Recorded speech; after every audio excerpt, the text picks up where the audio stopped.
What's up, everyone? Beast Mode back here with another video. So today I just wanted to make a quick video, more or less to say that I'm going to the Providence, Rhode Island Regional on March 30th, Saturday, and look forward to seeing those who live around the area. I hope to play some Edison side events. I know last year there was a couple of them. Hopefully they have a few more. I haven't played Paper Yu-Gi-Oh in quite some time. If for some reason I don't go to the Edison Regional or Providence Regional, I'd probably play in the upcoming Edison World Qualifier event, which is on Saturday. It takes place at Format Library, Discord server there. And so I want to make this video more or less to kind of see some of the decks that have topped, the top 8 cuts rather, and maybe we can make a prediction of where we're heading in terms of the format, at least make a prediction for the top 8 cut of the Edison World Qualifier. And yeah. So there's been, I don't know, maybe 3 or 4 tournaments since the start of the year or start of the season. The first one being the Deck Devastators tournament, which I happened to top. Well, more or less not doing a deck review, but this was a deck I went undefeated in Swiss with and then lost in top 8 after winning my top 16 match. So let's look at the top 8 here. We have 1 Blackwing, 2 zombie decks. Hero Zombies much different than the deck that I was playing, so this is more like a Diva Hero build, but more consistent in my opinion. But we had 4 Vayus, which is the best deck in the format without a doubt. It wins every event, has won like the last, I don't know, 10 events, 15 events, 20 events. It just keeps winning. We did have a Dragon Turbo deck, which it's Ghost Rider, very good Dragon Turbo player, probably the best. And Sampustino, probably the best player in the format right now. 1 Worlds, I don't know, another event before that has the most top 8s, I believe. Playing Value Turbo. So Dragon Turbo is one of those decks that I personally don't care for, and I probably said that a few times on channels. I don't think that this deck is fun to play against at all, and I don't believe it's very interactive. I know others think otherwise, say otherwise, and that's fine. In my opinion, interaction is opponent and you and your opponent are both playing cards meaningfully. In other words, I'm playing trap cards to stop attacks. They're playing trap cards to stop attacks. Spells and monsters. Whereas Dragon Turbo, it seems to be one person playing all the cards, and sure, you get a turn or 2 or 3, but you're not really doing anything. You get to set a monster if you're playing zombies, you get to summon a monster, but all of your trap cards don't matter because they're going to dig through their deck and they're going to draw heavy or True Nade, or if they play in True Nade, they side deck it. They're going to, their game plan is the same every single game. They're going to draw 30 cards, they're going to set up their perfect hand, and they're going to kill you in 1 turn. So everything that you do in between that doesn't matter unless you kill them and win the game.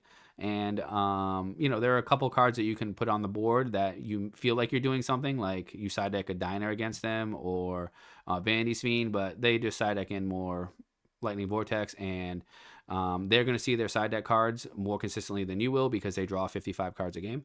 And, Royal Decree, you try to put traps in, they're going to find their Royal Decree. The side deck options we have are still not all that spectacular against this deck because, again, you need to have specific cards at certain times, and it's not guaranteed to stop them. Like even a Crow on a Plot of Avarice, it doesn't guarantee anything. If you try to side deck and Mind Crush against this deck, they're going to find Royal Decree. So I don't think we have the right side deck options yet for the deck. The deck used to be kind of more of a joke at the time because it wasn't consistent enough. That has been fixed. The deck is very consistent now. It doesn't brick nearly as much. You can still beat the deck. I'm not saying it's unbeatable, but I'm just saying I don't particularly care for the deck the way it plays. It's not my cup of tea, but the deck is very good. It's strong, and we have to acknowledge that. And I do think that we're going to see a lot more of the Dragon Turbo deck in top cuts. We saw it here in the Deck Devastators tournament, and then we had a Peak of the Beak tournament right after, this is a multi-day tournament. A lot of people, there's a mix. This is like a mixed bag. Some people love it. Other players don't care for the multi-day event. I don't personally play in them. They take like 3 or 4 weeks, and it's hard to kind of get in the groove to play consistently, in my opinion. But when we look at the Deck Devastators tournament, no frogs made top cut. A bunch of Value Turbo, a few zombies, 1 Blackwing, 1 Dragon Turbo. Here, Peak of Beak, a bunch of frog decks. Frog Monarch, Frog Hero, I'm not sure. This is just like old school Monarch, yeah. Frog Plant, which is, I believe Rognok, who's been like tearing up tournaments with this here. This Lightning Darkness Dragon is just so strong. This deck is really good. I've seen it running around a lot more now, so I do think this is the real deal. Plus, he's like the best frog player on the planet. So we had 1 Value Turbo and 1 Blackwing again, so very consistent with the the Blackwing with the Deck Devastator tournament, but only 1 Value Turbo. And then we had So we had 1, 2, 3, 4 frog decks, 2 of them being the frog plant deck. So again, showing how strong that deck is. And then we had Dragon Turbo, again, being Ghost Rider. So he plays this deck pretty much every single tournament. And up until more recently, there's only been a few Dragon Turbos in the event. It's typically him. Because the deck is not that easy to play, I'll be honest with you. Not easy to play. Definitely takes a certain amount of skill to play this deck, without a doubt. It's not just like autopilot. But he consistently tops with the deck. And then we see Gladiator Beast actually win like a first major tournament. And this deck is Feast on Dragon Turbo. It Feast on Frogs. So it was like a perfect top cut for this player. There were 4 frog decks, and War Chariot's very strong. They Red Tiari and just pick apart the graveyard. So this deck here is an answer to Dragon Turbo. I don't know if this is the answer that everybody wants to see, but I would probably play again. I would rather play against Gladiator Beast than Dragon Turbo any day of the week, but that's just me. And so it's pretty cool to see Gladiator Beast actually win event. Spiral is like a phenomenal like retro format player anyway. Tops and wins a lot of different formats and events. So what can we gather from these past 2 events? So frogs seem to have come on the scene here rather than deck devastators that didn't have any. But I do think frogs are really strong. I'm not sure why they didn't top deck devastators. It may not have been many players on it. It's hard to say. But Value consistently tops. We have back-to-back Dragon Turbo tops, being the same player, but still. And Blackwing still being pretty low in the top cut. Only 1 in each event.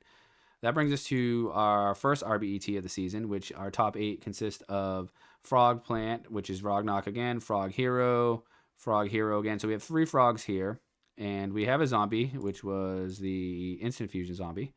A couple Blackwing. This is more diverse. No Dragon Turbo here, though, which is interesting. But Value Turbo wins the event again. So Value Turbo has won 2 out of the 3 events. Obviously, Gladiator Beast won the Peak of the Beak. But we have, pretty diverse top 8 here, Frog being in it. So the only tournament that had no frogs were the Deck Devastator tournament. So that might be an outlier here because I think this deck is really, really strong still. I know for a while last year, I believed it was the best deck of the format, and I do think it's S tier. I don't think it's the best deck anymore. I think Value Turbo just has too many answers for it, and it's won too many tournaments to say otherwise. But this deck here is the real deal. Rognok's deck here is the real deal. So also, after this event, we've had an additional RBET, which just happened this past weekend. It's not up on the site yet.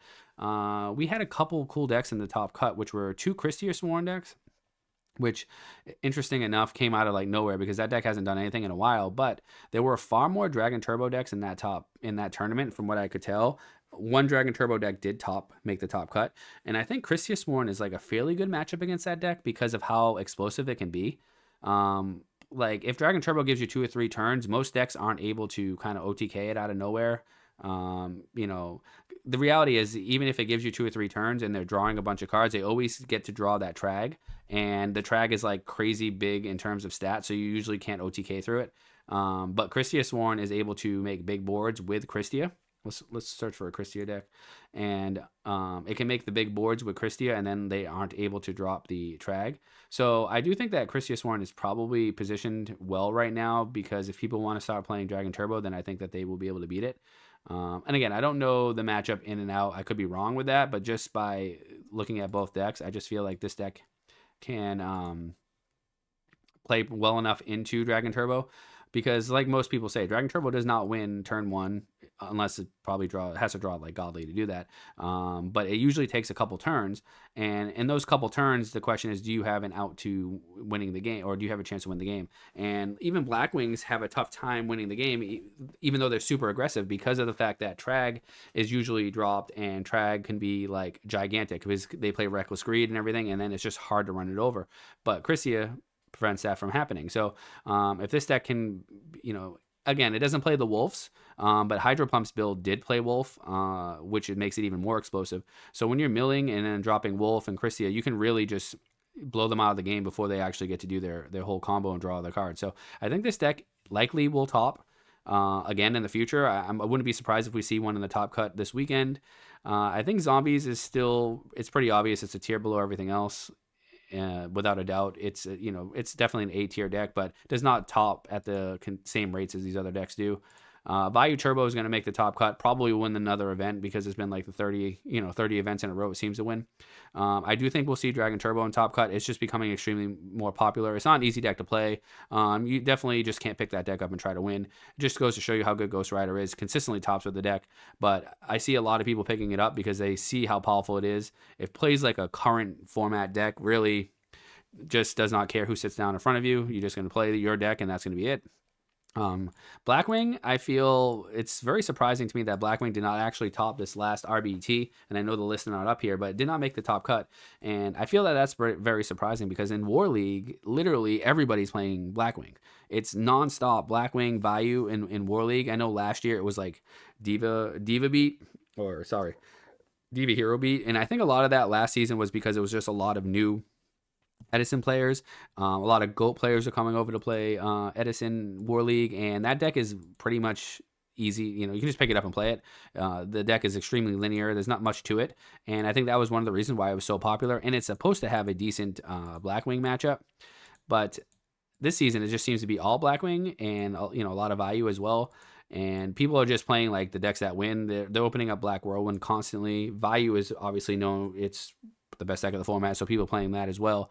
And Christia Sworn, surprisingly enough, if I had the statistics, are like very, very strong in War League, which is another reason why I'm not surprised that it was in the top cut of the RBT, because I think people look at War League, and War League is not the same as tournaments. It's obviously a different beast, but we can look at some of that stuff. It's not that the data is no good. We can look at some of that data and see is it going to move into tournaments. And Christia was one of the decks that did.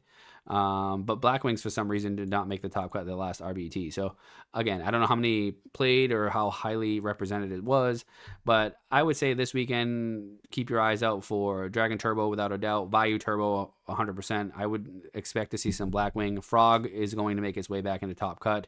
I wouldn't be surprised if we see a Christia Sworn sneak in there, but it might have just been a hit or miss, one time wonder. Who knows? I don't know if we'll see zombies. I don't know. I'm not going to be playing, so not that I'm the only person who can top of the deck, but I don't think I'm going to be playing in the event. I plan on going to Rhode Island, so the regional. But I wouldn't be surprised if a zombie made it in, but I also wouldn't be surprised if it didn't. And yeah, so I just want to make a quick video, more or less letting everybody know I'm going to the regional that lives nearby. And with that being said, I'll see you on the next one.